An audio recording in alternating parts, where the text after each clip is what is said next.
guy. It's been so long since you're like an ex-girlfriend of mine. It's been so long.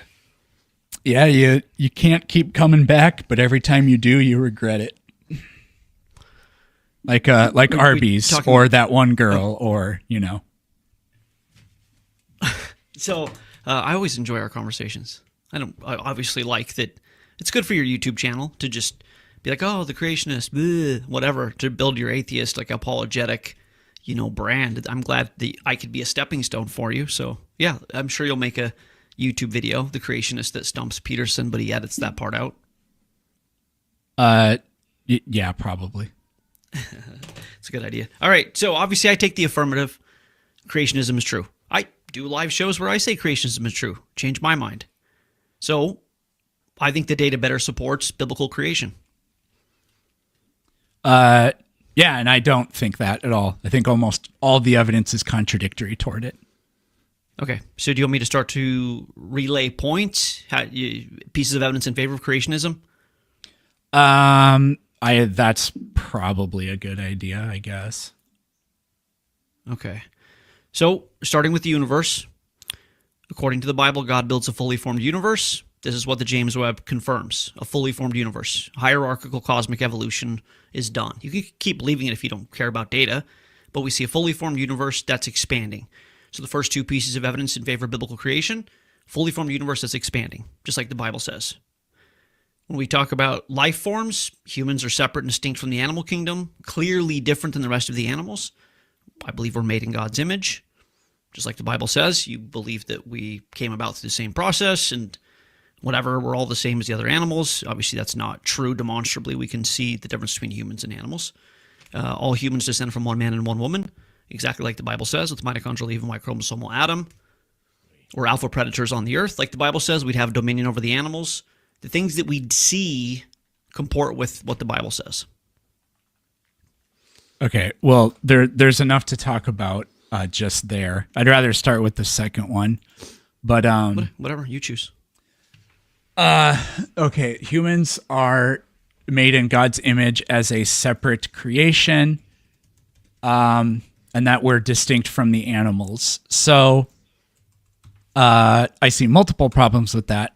One would be, you don't deny the existence of like Homo erectus. We'll just go with that one. You don't deny the existence of Homo erectus, right? No, I would say I don't. Actually, I don't know. Do you want to talk about all the like ape fossils? I've seen Donnie's work on it. I don't think it's great. I'm skeptical of common ancestry. Obviously, I don't believe in that. So, are there fossils that science thinks are pre-human? Yes, of course. There's those fossils. Right, or even Neanderthals. Neanderthal was human. Well, it's a species of human. Well, I mean, Homo erectus is a species. No. Homo sapiens and Homo neanderthalis and Homo sapiens are distinct. Have they separated them recently? Because last I heard they hadn't separated them based on normal speciation definition. Some people, it might be the majority, classify us and them as subspecies. So I think some sources will tell you the full scientific name of Neanderthals is Homo. No shit, that's not right. Now I can't remember off the top of my head. If some say Homo sapiens neanderthalis, or if they don't, I actually don't remember off the top of my head.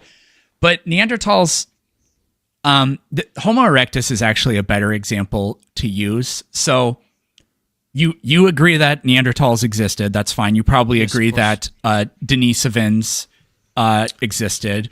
But like for Homo erectus, do you think Homo erectus existed? I don't know, man. I don't want to I don't want to hand wave it away. I don't think there's pre-human ancestors. So I guess we could look. I know that you disagree that they are our ancestor. And like, Lucy, I assume you think it existed. You just don't think it's our ancestor. That's the question I'm asking you about Homo erectus. Yeah, I don't have I guess I would be agnostic on Homo erectus. I'm happy to do a little bit of research real quick just to give you a better answer than that. But whatever it is that they found, I'm sure there's a fossil. I personally don't think it has anything to do with human descendancy or common ancestry. But we could look into what's the evidence for Homo erectus being a transitional fossil, I guess. No, it's not even that. So when I'm critiquing your creationist perspective on it, because if humans are a separate creation and made in God's image, then what's with these things that aren't humans but are ridiculously similar to humans in the creation narrative? Because it's obviously a necessary component of evolution. It's absolutely not a component or a prediction of creation. Sure. Especially given like the special place that humans apparently hold. So I don't understand what you could possibly do with the information we have about things that are just so closely human, but not Homo sapiens.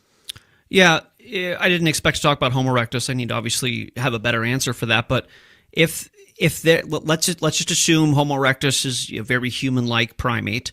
So the idea would be we go from Lucy, and I think she's obviously very short, and I think the pelvis is, I think the information there is pretty sparse. I mean, I'm not a fan of Donald Johanson.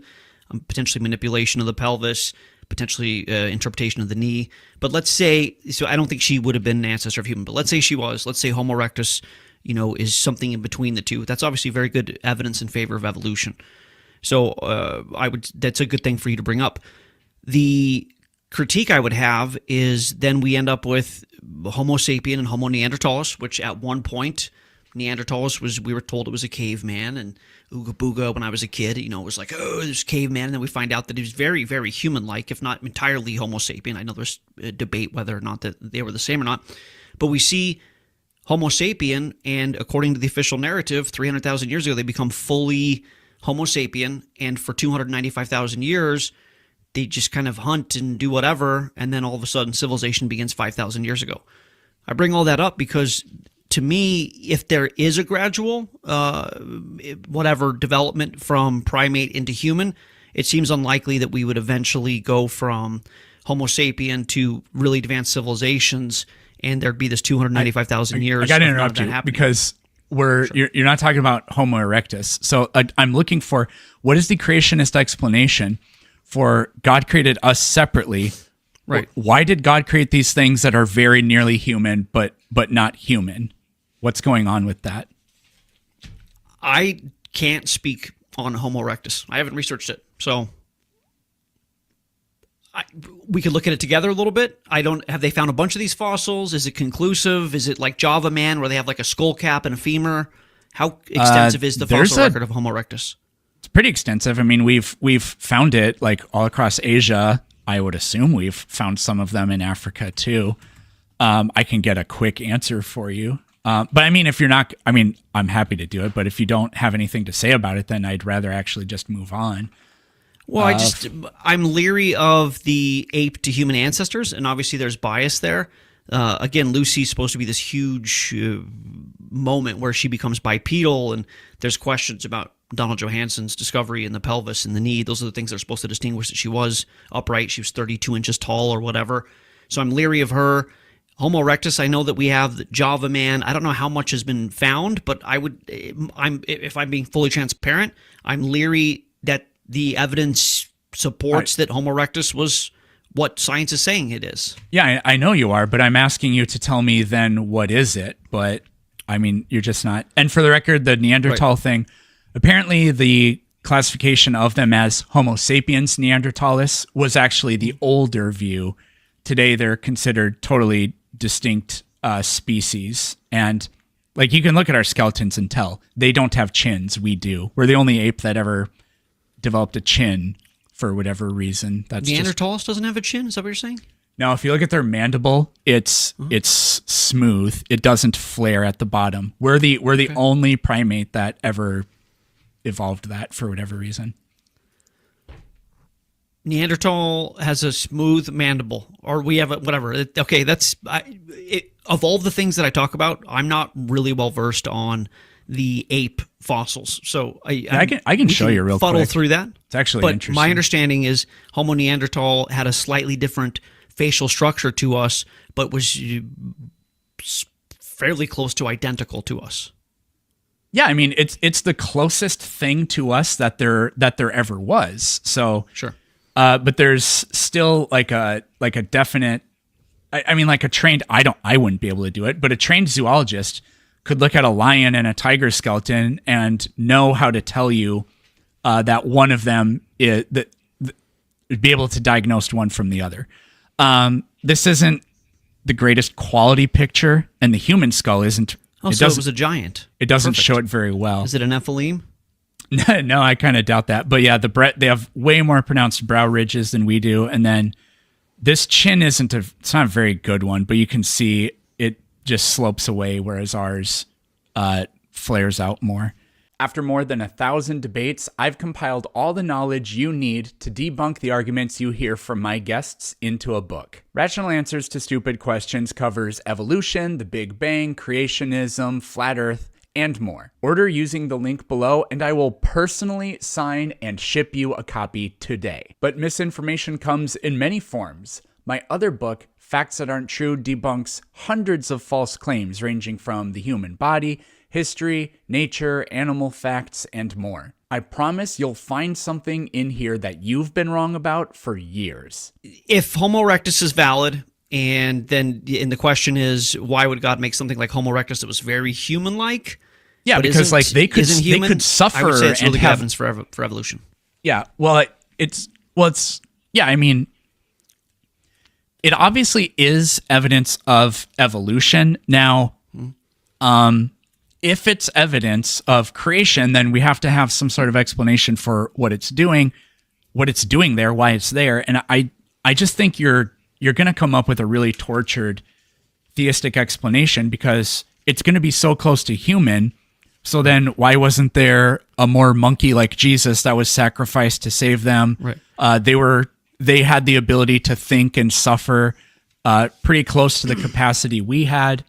Probably, why would God forsake them, or do they go to heaven? I mean, it's gonna be such a weird. But I also just never try to torture the data, so that's not a goal of mine. That's why I'm saying, if Homo erectus was very human-like but closer to great ape, what I can concede is that's good evidence for evolution. So right. This discussion is evidence for evolution, evidence for creation. So I can award you a point. That's good evidence for evolution.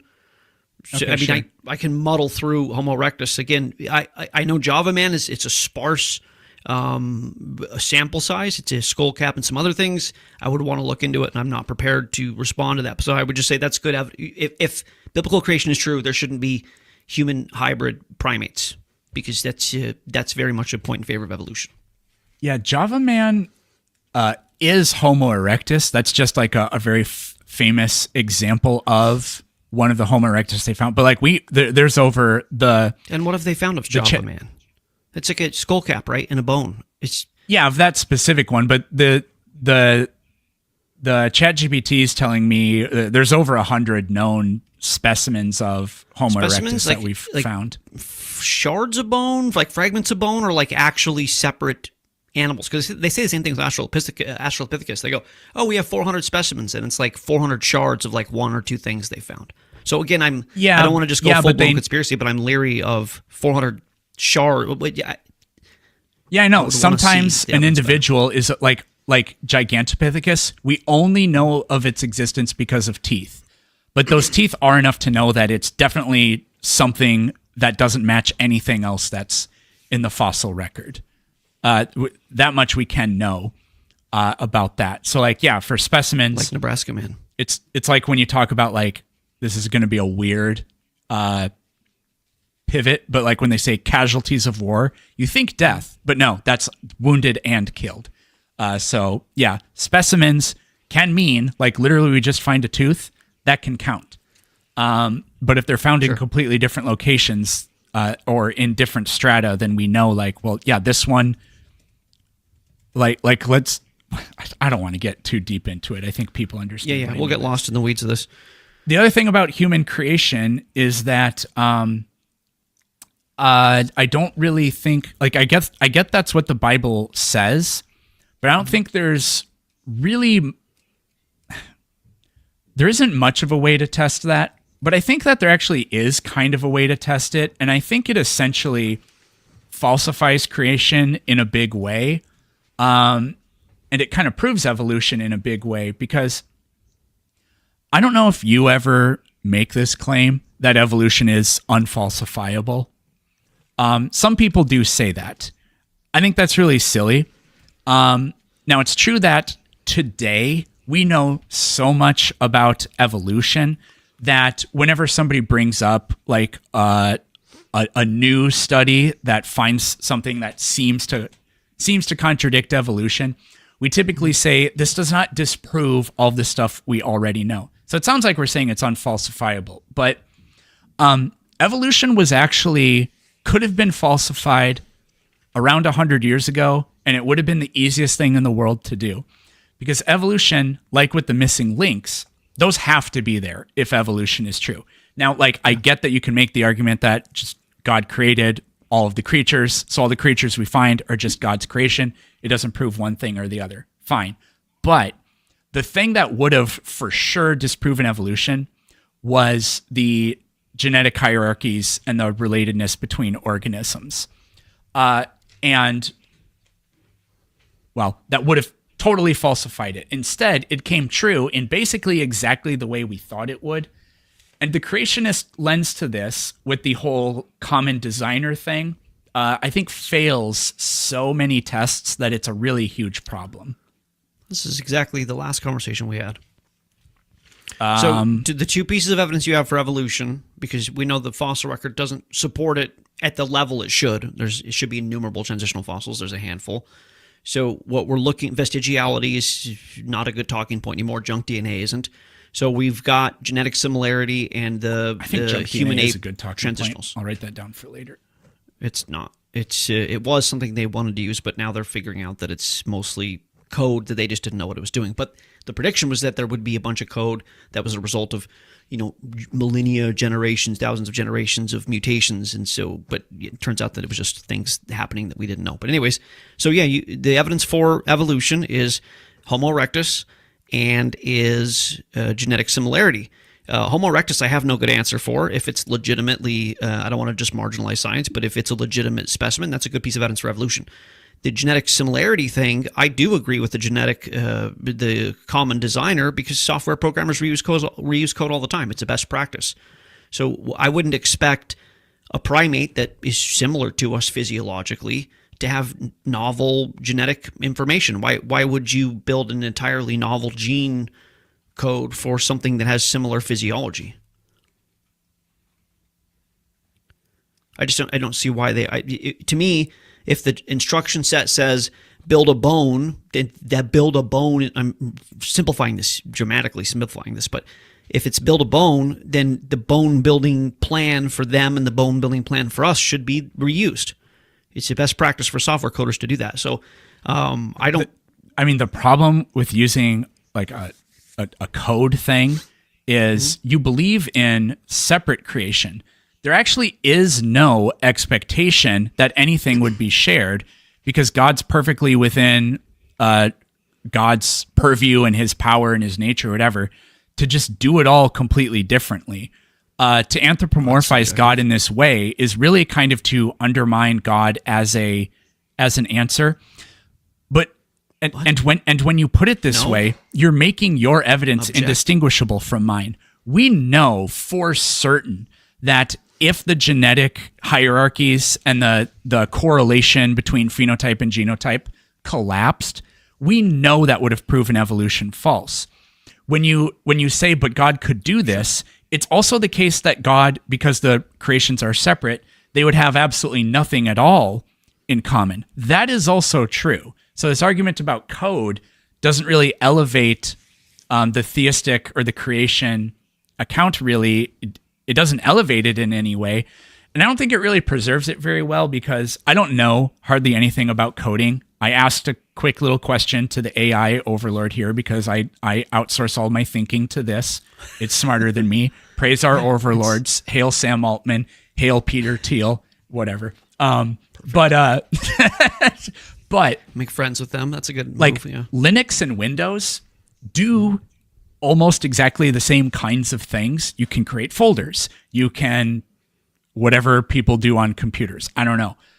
But you can't actually translate hardly any of the code between them. Totally and those different are code systems. separate creations, completely different codes. That's the kind of thing I would actually expect if we have separate creation.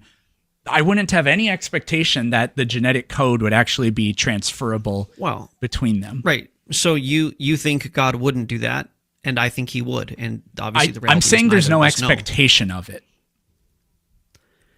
Well, I can make an argument for it, and I've seen obviously the comments in the chat. Has he talked about Minecraft yet? But I'm a simulation guy. I hope we don't. I don't want to go. Yeah, the well, we Minecraft probably. route. I don't want to go that route, but I think we're in an information fundamental reality, and what's fundamental to life is information.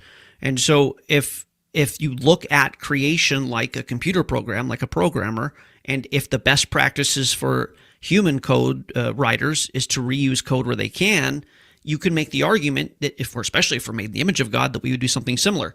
You could Google it, or I could show my screen and I could Google it. Do software programmers reuse code? Yes, all the time. Yeah, I'm sure they why do they reuse code? It's the best efficient. practice. Yeah. So you but can God obviously God does not have human limitations. And but he's an efficient God. He's shown that over and over through his creation, through his attributes. I don't agree with the omni attributes, but I would agree that he's efficient and he's very legal minded. He's very attention to detail. So it just again at the end of the day with this argument at all. You would say God wouldn't do it, and I would say God would do it. And I mean, if you want to make a scriptural argument for which one is more likely to be true, I think that mine is going to be better. Yours is just a subjective take on who you perceive a God you don't believe in to be. But the idea for the idea for the code to be the same would be the best practice, and I don't see why he wouldn't do that. If you want to make that argument, if you want to make that argument that God does this thing with DNA because God is efficient, or God is what did you say? You said legally minded, efficient, and something. But that's actually contradictory to what we know about life. God, for some reason, created life to be extraordinarily wasteful. We just know that energy is lost at every step in the system. Like God made it so you can't live unless you eat. And eating creates poop, and poop has germs, and it's really nasty for you. And we kind of only fairly recently... I love eating, and I don't mind pooping. What's the issue with either of those? What does it have to do with God? It's extremely inefficient. So if the biological observation... 60% of our entire economic system is based on us eating and pooping. That's like the vast majority of what humans do on the earth to stay busy and to exchange services. Yes, I know, but there's absolutely no reason for it to be that way. And if DNA has the structure it does across species because God's interested in efficiency, then why did God create life to be unbelievably inefficient? Like Rubisco that's the carbon fixing enzyme for plants and photosynthesis.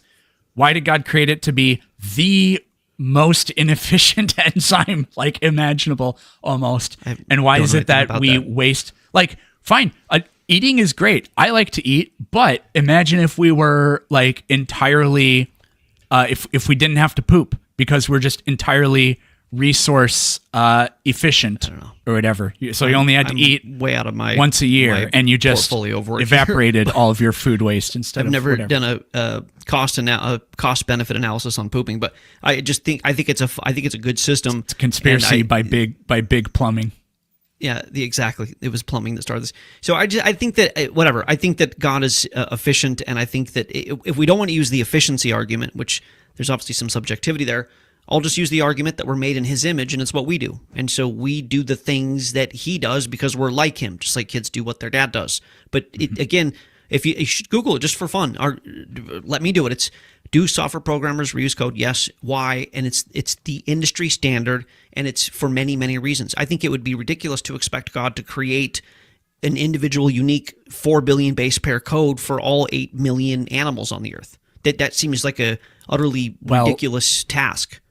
Well, but if the opposite were the case, then it would simply proclaim his power and his majesty, which is the argument that Christians make when we go, okay, look, you guys thought that the whole universe, like everybody, it wasn't like uniquely Christian, but everybody thought the whole universe was just the stuff we can see with the naked eye.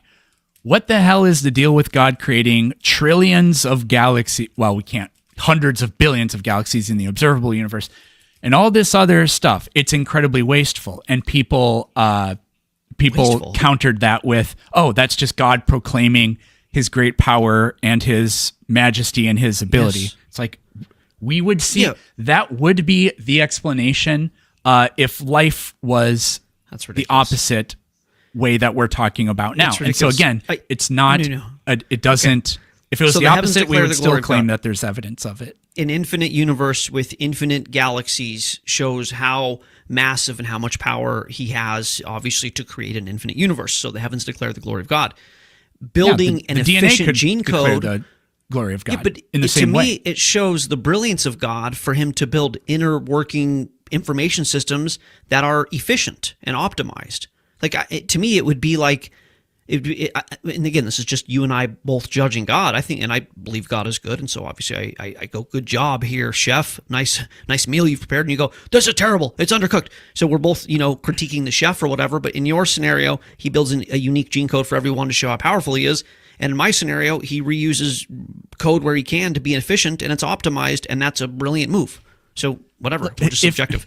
If humans went around and every time they tried to make a toothpick, they ended up making the Taj Mahal, we would say that doesn't actually make any sense. But if they had godly power, there would be no real reason to critique it, because it's like, this doesn't get in the way of anything. Humans are efficient because of because of the limitations that we have. But God doesn't have those limitations. So to apply it to God is just a little bit strange. I want to keep talking about DNA, but in a let's move on. Design and DNA, but in a different lens. We need to do like a 15-hour VOR VPP debate, because we do like 30 minutes left. I know, and then we never get anywhere, and this is like one tiny bit that we both get stuck on because we want to win the single point. I think this has actually gone at a fairly decent pace, but I'm gonna make it go even more crazy because of my time constraint. But anyways, the other thing with what? So we're talking about the evidence for creation, and so if Homo erectus is a legitimate fossil and it looks like it's a human ape hybrid, then that's good evidence for evolution. Good evidence for creation is that, according to the official narrative, 300,000 years of anatomically modern human, and humans don't develop even into agriculture, and then all of a sudden, bingo bongo, 5,000 years ago, highly advanced civilizations, agriculture, strong grasp of language, these advanced civilizations like Egypt to start cropping up, kind of simultaneously, very quickly. So what does that data better fit? Does that data better fit that for 294,000 years, humans were chasing each other with spears and then they'd figured out everything and it just took off like gangbusters? Or the biblical narrative that the boat landed in Mesopotamia, Samaria 5,000 to 6,000 years ago, and civilization, humans started repopulating the earth when and where the Bible predicted. So that piece of evidence, so even if I grant you Homo erectus, civilization beginning 5,000 to 6,000 years ago and being very advanced very quickly better fits the prediction in the Bible than 294,000 years of hunting and gathering that there's no evidence for. Well, I don't think so, because I don't know how interrupted the archaeological evidence for people in the New World and Australia is, but it certainly precedes the age of the earth according to creationism. And it also works directly against the idea that everybody died in the flood at a certain time. Even the Bible contradicts that, because the number of years between the flood and like the construction of the Tower of Babel is so absurdly low that you would need every single human on earth to be having like 100 babies, and all of their 100 babies having babies too. So you're right, but that's because a lot of young earth creationists adhere to the Masoretic timeline, which is a huge mistake, and I'm trying to correct people. That's why I don't agree with Standing for Truth or Answers in Genesis or any of these guys. They make some big mistakes, in my opinion, and that's one of them. So the Septuagint chronology, which is the much older chronology, has the flood at 5,300 years ago and the Tower of Babel at like 4,400 years ago. It's like 800 years from the flood to the Tower of Babel, exactly the amount of time we would expect to really get a lot of people on the earth with exponential population growth. I have never heard the argument presented in that way, completely unequipped for it, have no idea if the calculations work out. And it doesn't really have much to do with what we're trying to debate here. So unfortunately, we'll just have to table that. Yeah, I hear you. But if you want to look into it, Septuagint chronology has the creation account at 7,500 years ago and the flood at 5,300 years ago. It's the earlier manuscript.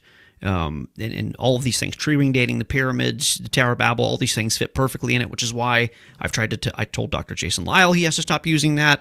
I've talked to the other guys, the guys at Standing for Truth. They need to stop using the Masoretic timeline. It's ridiculous. So, yeah, I understand you haven't researched that, but we'd have no problem with the Tower of Babel and the amount of people we would have needed. There's plenty, hundreds and hundreds of years.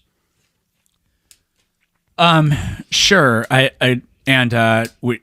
We can't belabor this point too much because I don't know enough off the top of my head for it. But what you'd have to reckon with is there's certainly going to be evidence of people all over the world within a period of only like mere decades, or maybe 100 or 200 years, within the time frame of when everybody was supposed to have died, and that's going to be a enormous problem for the story there. Well, unless you're just going to claim Native Americans are Nephilim, which I don't think anybody should do that.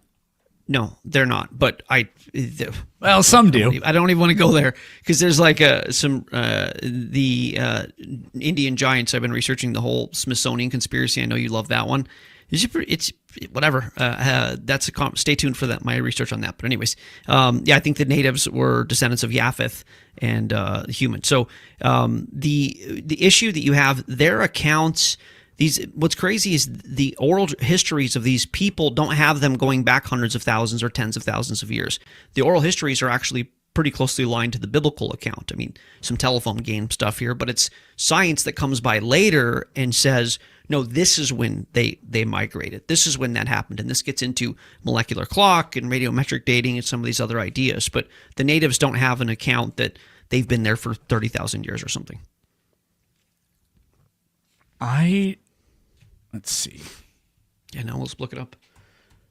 According to Native American oral history, I thought of the Maya because they obviously have the long count calendar. Mm-hmm. And this is telling me that their creation date is 3114 BC, according to the Gregorian calendar. Which is, 5,100 years, which is 180 years after the flood, based on Septuagint chronology.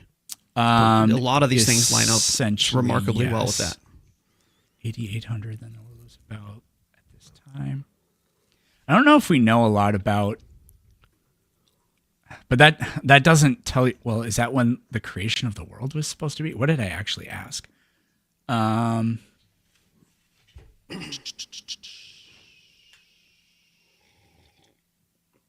Okay, well, they're not really talking about how old the Earth is, right. Like in that view. That's just like their idea of how old civilization or like their people are in a sort of sense, which that would be, I mean, it is kind of funny how it matches up, but that's still really deeply inconvenient because it's like, okay, well, everybody gets wiped off the planet.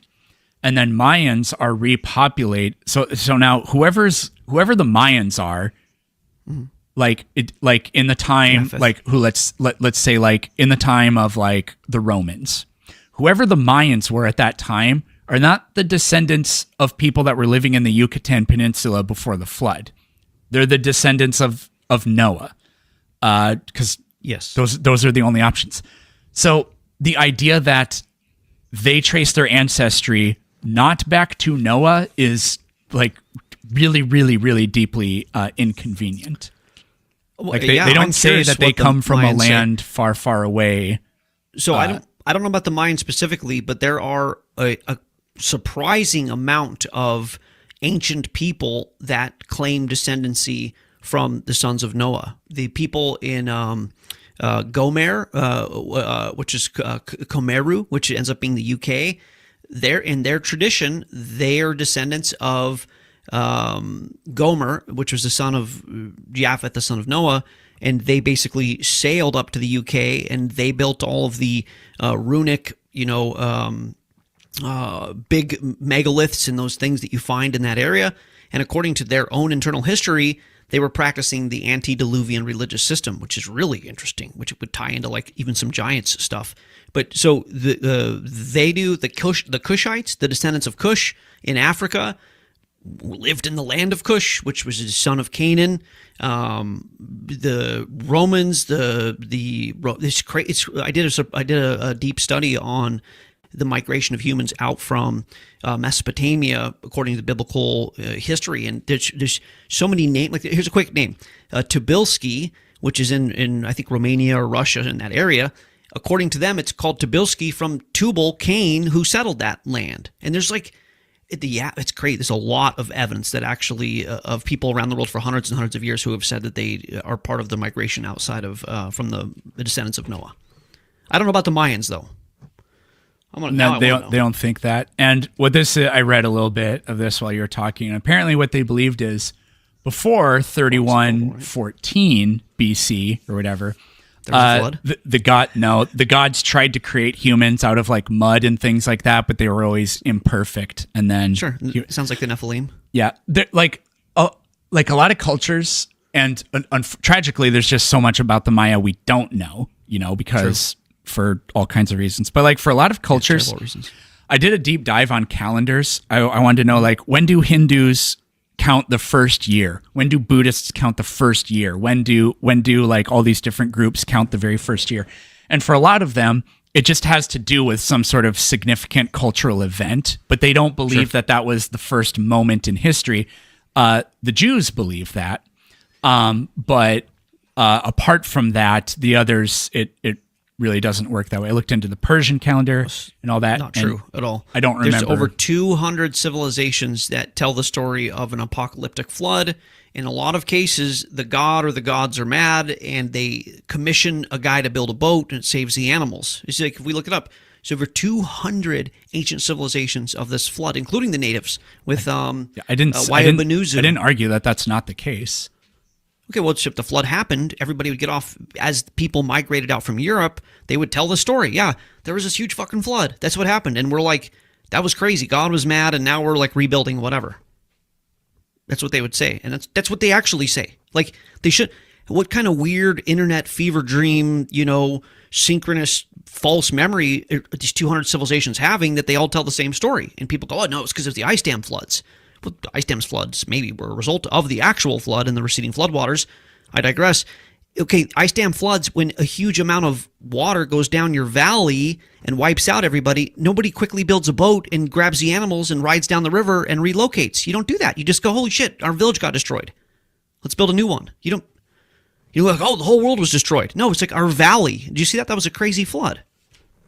Yeah, but the reasons for the floods, for the flood happening, are going to be different across them. Like for Gilgamesh, it's not to like wipe humanity out to restart it or anything like that.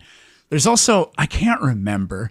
I really hate myself for not remembering, but I actually interviewed Josh Bowen about the flood, and he tells me like one of the specific motivations behind one of the gods unleashing the flood is actually like the exact opposite of, in a way, it's like the exact opposite of something that goes on in the Noah narrative. And I can't remember the exact detail of that, unfortunately. I should go watch the video. So I just Googled it just for fun. Do the Mayans have a flood myth? It's this AI overview, so who knows? Yes, the ancient Maya, particularly the K'iche' Maya, a Mayan people, have prominent flood myths in their sacred texts, especially the Popeye Vuh, I got that right, detailing how the gods destroyed failed human creations of mud and then wood with great floods and monstrous creatures because they failed to worship their creators. Yeah, the imperfect eventual creation people. Of current humans from corn. So it's better than evolution. These myths involve cosmic cycles of destruction and renewal. Yeah, so Children the of the Mayans Corn. have that too. Yeah, Children of the Corn. Yeah, Children of the Corn is an inspired text, and we know this because the Mayans agree with it.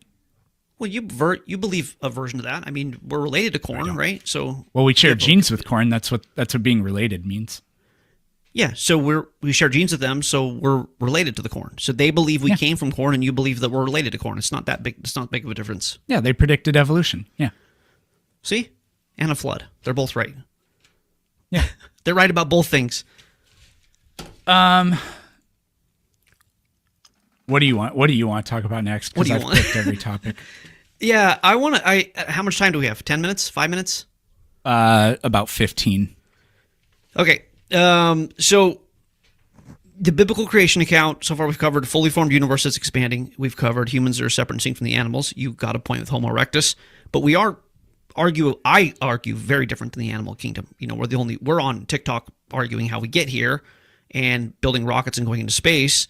And most of the animals aren't thinking those kind of things. So maybe the physiology is similar, but our conscious is clearly different. And to me, there's no good evolutionary explanation. What, our brains evolved bigger or something? Like, wouldn't that always be an advantage? That, to me, the consciousness difference between humans and the other 8 million animals shows that there's something different. And so, again, I'm arguing that the evidence better fits this. And if common ancestry is true, we should be like them. We shouldn't be so separate and distinct, I don't think. Better fits the Bible. Except if evolution were true, then because we're the most modern organism, we would be the most extreme example of a particular trait that is shared within our group. And if you want to point to intellect, then yeah, like we would be the most extreme. What you would expect to see then is, you know, if we pick our intellect isn't exactly a phenotype, you can't exactly see it. Right. But like if we pick something like our gargantuan brains, right? We definitely have a transition of smaller brain cases, more upright posture leading to us. So like we have evidence consistent with that. For this intellect thing, we should see that. And we do. Like Homo habilis, that name means handyman because we now understand that it had a toolkit. I don't know if that one specifically is part of the Oldowan, or if the Oldowan toolkit was used by Homo habilis or not, I don't remember. But Homo habilis, Homo erectus, and Neanderthals all did that kind of thing, not to the level that we can. And I think that there actually are pretty convincing and really not super complicated explanations for how we got to where we are. But no, we actually do see a gradual progression from more kind of primitive types of tool use and perhaps even abstract thinking all the way to where we are. Yeah, maybe he had tools, and they had tools, and then they built the pyramids. And there's no transitional, evidence between tool man and the pyramids. So whatever that mystery is. And when I was a kid, it was like, oh, how are we building these pyramids? It's really wild because I believed that I was told evolution. I don't know if I ever believed it, but I was like, oh, according to evolution, we were like cavemen and we were getting smarter, and then we build these pyramids. But how are they so advanced? So I would think that a tool man habilis doesn't really move the needle for me when there's no good chain of custody, evolutionarily speaking, for this evolution of our technologic advancement. And then here we are building these really advanced things around the world at the same time. Homo habilis at its time was the most intellectually advanced creature on the planet and was probably not the only tool maker, but the most sophisticated tool maker. Sure. And then Homo erectus took that farther, and then us and Neanderthals existed at the same time, but we took it farther than they did because we're different in a certain type of way. Believe that at all? I mean, obviously, I don't believe this story, but like, what did you guys find? I mean, I'm not going to like ask you to provide the evidence, but I doubt that the evidence supports that story you just told. Like, I doubt it. I don't even know what you'd be seeing from millions of years ago. It's like, oh, he was the dominant guy and he had tools. So, are you just denying that Homo habilis used tools? I am going to go ahead and just deny the whole story you just said. Maybe they have tools. Sure, they had tools. Whatever, maybe. Well, you should read about the Oldowan tool set. I don't remember all of the details off the top of my head, but it goes back a few million years. And he was holding his fucking Sears tool set, like in his fossilized position? No, the Oldowan, I mean, for the most part, it's just, let's see. Yeah, so they literally made... I was trying. AI generated fossil with like no, this isn't. Well, this is AI, but these are pictures pulled from Google. But the Oldowan tool set includes. I didn't know off the top of my head. I was like, it's not just rock hammers, is it? But no, it actually has like these are like that's not really an arrowhead. It's not a flint knife like what you would associate with a Native American or something. But these tools are used for doing things like processing kills or processing maybe like fibers to make material. Like orangutans make beds. Yeah, I see So, like, a sewing machine and a the idea sawzall that- and a power drill. Yeah. No, you wouldn't and expect. How do we know that you wouldn't they expect had to that? see that because they're more primitive than we are, but we have the stepping stones for it. But what? But How do you know they what's crazy that about Homo humans? habilis was using those tools? Like, I don't believe the story. In my bias, I have a hard time imagining that. Well, they they're were actually using surrounding him. they're using a watchmaker argument for it, actually, because those tools they have very strong arguments, like statistical arguments, but also they can analyze like what's on them. Like you can find animal blood probably and stuff like that on a lot of them. But they look at that and they say this is obviously the work of a creator. Funny enough, I agree. Well, yeah, things that look Okay, so- designed well, are then they're- usually well, then designed they're- by something. yeah. So I then don't- they're tool. I don't they're tool disagree that users. something with a conscious mind built those tools. They do seem like they were fashioned. And again, when we go to the argument, 5 of the minutes most likely ago, you said explanation- I'm going to go ahead and doubt the entire thing. Well, yeah, because at this moment with this new evidence that we're talking about, I am skeptical that we confirm that these tools were built by Homo habilis. I don't know. I can't even imagine what evidence would compel me to believe that. What? Well, they're is it dated to possible the that these period were- of Homo habilis You and can't in the date same them. location. Those aren't radioactive. I know. What you do is you find date those things. yeah, but you can date. Well, you wouldn't be able to use charcoal for this case, but Right. you can do is date nearby. In this case, you'd have to use igneous So what if we materials. found out that those tools were found close to surface level? Would that shoot the whole argument to shit? If we found that Homo habilis tools, where things on the surface can be millions of years old. That's the only way we find fossils for the most part. Because they're at or very near the surface. Why would I believe that something at the surface is millions of years old? If we're talking about stratigraphy, because why would erosion something happens. At the surface, but the thing that eroded is gone. You don't see it. You just know that it's the layer still, even though it's at the surface because something was there that disappeared. Essentially, yeah. I mean, like we just know for a fact that erosion happens. I mean, go to any desert and look at the rock formations, and what you can see is the rocks at the top. Most of what's around them is worn away. I mean, we know that erosion happens. But the other thing about my alarm just went off, so I have to go in like 2 minutes here. But yeah, I know. I got my time all screwed up. I was thinking I had until about 4:20. I don't have that long. But the thing what about are you doing at 4:20? Just kidding. kidding. that's funny. It's 8:00 here, and the sun's been down for 3 hours. 4:00 doesn't seem like we're on the same Earth at this point, but yeah, Funny, yeah. West Coast, best coast. But the thing you East like, Coast, the West thing you Coast. say about humans and the intellect about humans, and like, oh, I didn't see any sewing machines. It's like, you know who else didn't have a sewing machine? Adam, Abraham, True. Moses, God made his Noah, clothes. Jesus. So therefore, apparently, we're actually not we're not the intellectual powerhouse you think we are. What's very weird, and everybody does this. This isn't like a creationist thing. Well, not everybody does this, but people give credit to the human race for the accomplishments of the smartest 0.001% of our people that ever lived or whatever. If the million smartest people who ever lived never did live, where would we be? I think we would be nowhere close. We'd be like in the Bronze Age, I believe, because we only progress through the accumulation of knowledge and building upon it. But the vast majority of people don't ever contribute to that, and they just, for whatever reason, don't end up being lucky enough or having the inspiration or the training or the intelligence to add to what we're doing. So, yeah, we spent the vast majority of our time using rock tools, and then we graduated to some bronze, and then we graduated to some iron. But like, just take the gap between the Iron Age and the Industrial Revolution and look at how much time that is. It's like, what were we waiting for?